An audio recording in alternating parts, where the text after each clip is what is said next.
Bonjour tout le monde.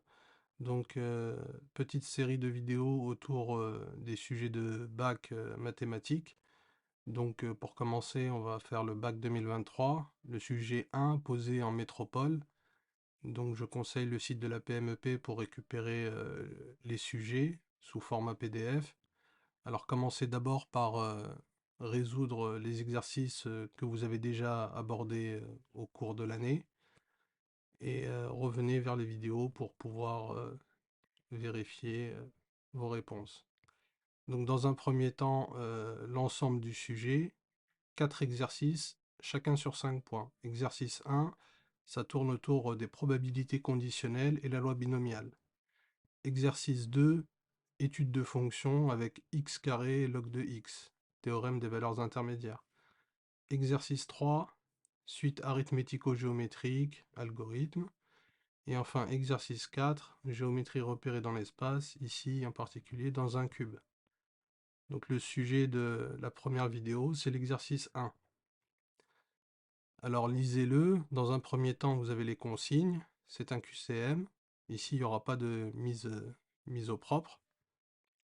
On donne uniquement la lettre comme réponse et rien d'autre. Donc, dans un premier temps, on a 3 données sous la forme de pourcentage. L'expérience aléatoire décrite autour de 2 événements principaux, G et D. Et enfin, on nous conseille de compléter l'arbre pondéré pour pouvoir répondre aux 3 premières questions. Donc au début, c'est les probabilités conditionnelles et les questions 4 et 5, loi binomiale qu'on verra après. Alors, c'est ce qu'on va faire. On va traiter l'arbre pondéré. Donc je l'ai commencé ici. Du coup, si on nous propose G, ici on met G bar. Et ensuite, l'autre événement concerné, c'est D. Donc D, D bar, D, D bar. La première donnée que l'on va exploiter, 20% des machines sont sous garantie. Ce qui signifie que pour l'événement G, on a 0,2. Donc pour G bar, 0,8. Ensuite, 0,2% des machines sont à la fois défectueuses et sous garantie. Donc là, on nous parle de G inter D. Ce qui signifie que le résultat final pour cette intersection, c'est 0,2%, c'est-à-dire 2 millièmes. Pour obtenir 2 millièmes, sachant qu'on a déjà 0,2, il nous faut 1 centième. Ce qui donne pour G bar 99%. Ensuite, dernière donnée, 8,2% des machines sont défectueuses. Ce qui signifie qu'ici, on nous donne la probabilité de l'événement D qui est de 0,082. Sachant qu'on a déjà 2 millièmes ici, l'autre chemin qui mène à D, c'est G bar D. Celui-là, il doit donc donner le reste, les 8 points qui manquent, 0,08. Pour obtenir 0,08 à partir de 8 dixièmes, il faut multiplier par 1 dixième. Donc ici, on obtient 0,9. Donc déjà, première remarque, on constate que les événements ne sont pas indépendants. À mon avis, il y a dû avoir une erreur dans l'énoncé, car on nous indique que toutes les machines sont identiques, et en règle générale, quand on prend des garanties, une garantie, on la prend avant même de démarrer une machine. Donc, normalement, il ne devrait pas y avoir ce genre de situation. Mais on va faire avec les données. Donc, question 1. La probabilité de l'événement D, sachant que G est réalisé, est égale à. Donc ici, on nous parle de P de D sachant G. Alors, j'ai indiqué les deux formulations que l'on a en règle générale avec les arbres pondérés. On a la situation où l'on parcourt l'arbre dans l'ordre où on a commencé par G puis D. Donc c'est P de G fois P sachant G, puisque ce sera le premier événement qui se réalise, de l'événement D. Ça, c'est la probabilité de l'intersection G inter D. Ça concerne le chemin qui est ici. G puis D. Voilà.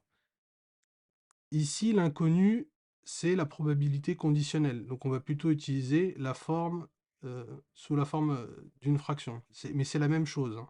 Donc ici, c'est probabilité de G inter D, c'est 2 millièmes. Et la probabilité de G, c'est 2 dixièmes. Donc évidemment, on a les calculatrices, mais ça coûte rien de se rappeler un petit peu des formes scientifiques. Donc ça fait bien, pardon, 2 et 2, ça s'élimine. 10 puissance moins 3, 10 puissance moins 1, ça donne 10 puissance moins 2. Voilà. Donc c'est bien ce qu'on a calculé ici. C'est donc 1 centième. C'est la réponse B. Pour la question suivante, cette fois-ci question 2, on peut toujours utiliser l'arbre que l'on a construit. Donc ici, c'est la probabilité de G bar inter D. C'est ça qui nous intéresse. On a déjà 0,8 et on a trouvé ici un dixième pour pouvoir obtenir en totalité 0,08. Et on a déjà donc répondu à cette question précédemment. La probabilité, c'est 8 centièmes. Car on doit obtenir 8,2% pour la totalité des machines. On a déjà 0,2 qui sont des machines sous garantie. Donc il reste les 8 points manquants qui viennent donc de G bar inter D. Et j'ai mis ici sous forme mathématique ce que l'on a produit. Donc on a la formule des probabilités totales. C'est comme ça que s'appelle cette formule. Formule des probabilités totales. Et on la range en fonction de l'élément que l'on recherche. Donc ici, G bar inter D. Voilà, on passe de l'autre côté, on a effectué une simple soustraction. Donc ensuite, question 3, dernière question autour des probabilités conditionnelles. Cette fois-ci, la machine est défectueuse, c'est-à-dire qu'on va inverser l'ordre des événements. L'arbre y donnait G en premier. Ici, ça va être D en premier. On ne va pas recommencer un arbre pour ça. On va plutôt utiliser la définition d'une probabilité conditionnelle. Donc nous, ce qu'on cherche, c'est la probabilité qu'elle soit sous garantie, sachant qu'elle est défectueuse. Donc c'est P de G sachant D. La formule, c'est P de G inter D divisé par P de D. Et on a déjà les deux valeurs. Donc P de G inter D, c'est une donnée du problème, c'est 0,002 que l'on divise par la probabilité de D. Les machines sont défectueuses, 0,082. Et donc ça donne à 10 puissance moins 3 près 0,024. Donc là encore, c'est la question, c'est la réponse petit b. À présent, on passe à la loi binomiale.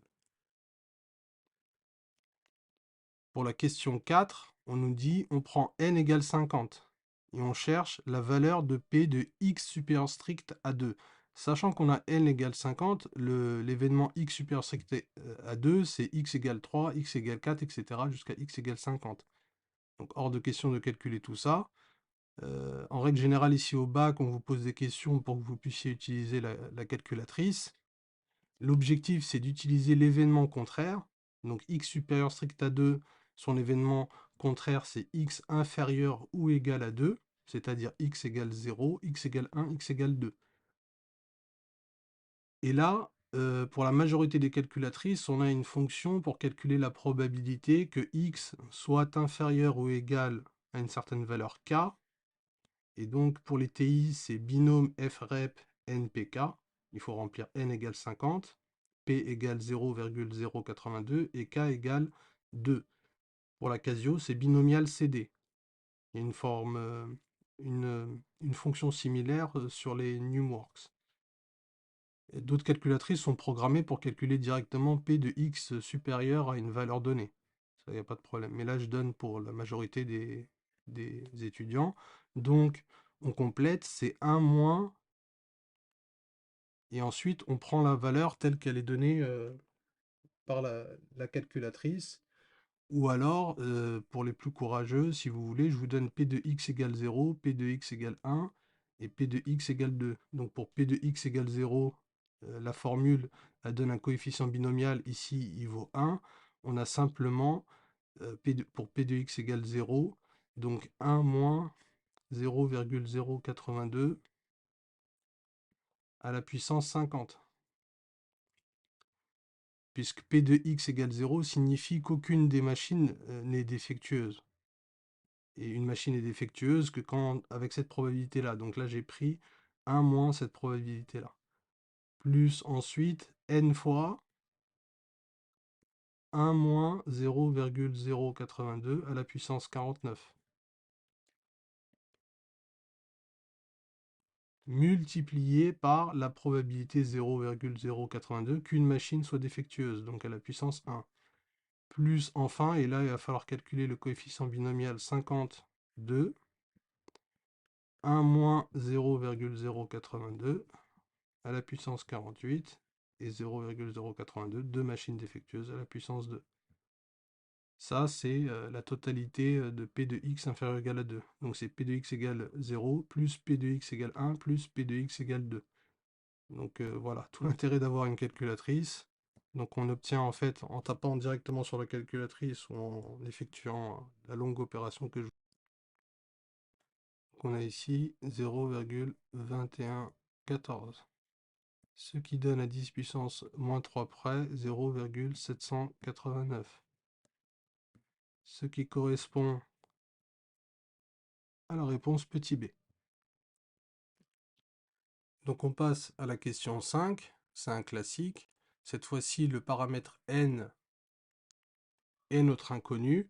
On garde le paramètre p, et en fait, quand on traduit mathématiquement la probabilité que toutes les machines d'un lot de taille n fonctionnent correctement est supérieure à 0,4, ça signifie que la probabilité de l'événement x égale 0.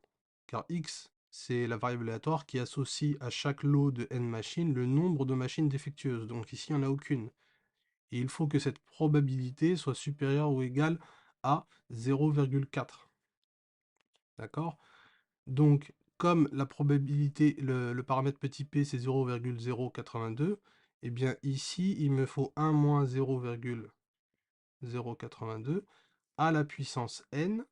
Donc c'est ça la probabilité que p de x soit supérieur ou égal à 0. Ce nombre doit être supérieur ou égal à 0,4. Donc ça nous donne une inéquation à résoudre en l'inconnu n, avec comme difficulté que l'inconnu est une puissance.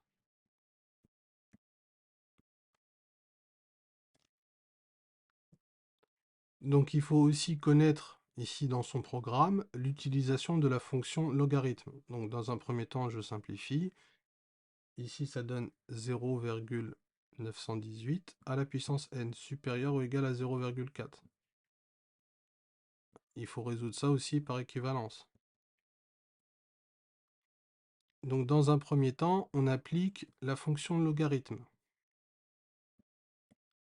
Logarithme n'est pas rien. 0,918 à la puissance n supérieur ou égal au logarithme de 0,4. Comment on justifie que l'ordre de l'inégalité est conservé, qu'on a le droit d'appliquer la fonction logarithme? Eh bien, les deux nombres sont strictement positifs, et la fonction logarithme, elle est croissante. Ici, il n'y a pas besoin d'indiquer qu'elle est strictement croissante, parce qu'on a une inégalité large. Log est croissante sur R plus étoile, c'est-à-dire 0 plus l'infini, 0 ouvert. Donc je reviens à mon inéquation, je continue au niveau des équivalences. Ici, j'applique la formule qui me permet de faire tomber la puissance. Donc log de a à la puissance b, c'est b fois log de a. Donc ça fait n log de 0,918 supérieur ou égal au log de 0,4. Ensuite, on va enfin pouvoir isoler l'inconnu n. Ça nous donne n inférieur ou égal, attention, on change le sens, on va expliquer pourquoi. Donc on a divisé par log de 0,918. Alors pourquoi est-ce qu'on change le sens de l'inégalité? Parce que le log de 0,918 est strictement négatif. 0,918, c'est inférieur à 1. Entre 0 et 1, le logarithme est strictement négatif. Ce qui signifie que si vous divisez par un nombre négatif une inégalité, il faut changer l'ordre de cette inégalité. Et donc ensuite, on a n inférieur ou égal, on donne une valeur approchée de cette fraction en utilisant la calculatrice, et on trouve à peu près 10,7. Et on répond enfin à la question qui a été posée. Comme n, ça indique donc que p de x égale 0 est supérieur ou égal à 0,4, si et seulement si n est inférieur ou égal à 10,7. Ce qui signifie que la plus grande valeur possible pour n, c'est 10. Puisqu'il est inférieur à 10,7, il peut pas prendre la valeur 11, par contre il peut prendre la valeur 10. Voilà, ce qui résout l'exercice 1, qui est un classique depuis des années au baccalauréat, probabilité conditionnelle et loi binomiale. Donc en regardant la vidéo, on a passé déjà 16 minutes à peu près dessus, un quart d'heure. Vous avez largement le temps de résoudre cet exercice sans faute. L'histoire, c'est que le premier exercice, comme c'est un QCM, il faut en profiter pour aller aussi le plus vite possible pour pouvoir consacrer du temps à la rédaction pour les exercices suivants. Voilà, j'espère que la vidéo vous a plu. Je vais continuer sur les exercices 2, 3 et 4 sur d'autres vidéos et je rassemble ça dans une playlist. N'hésitez pas à laisser des commentaires, poser vos questions, etc., etc. Au revoir.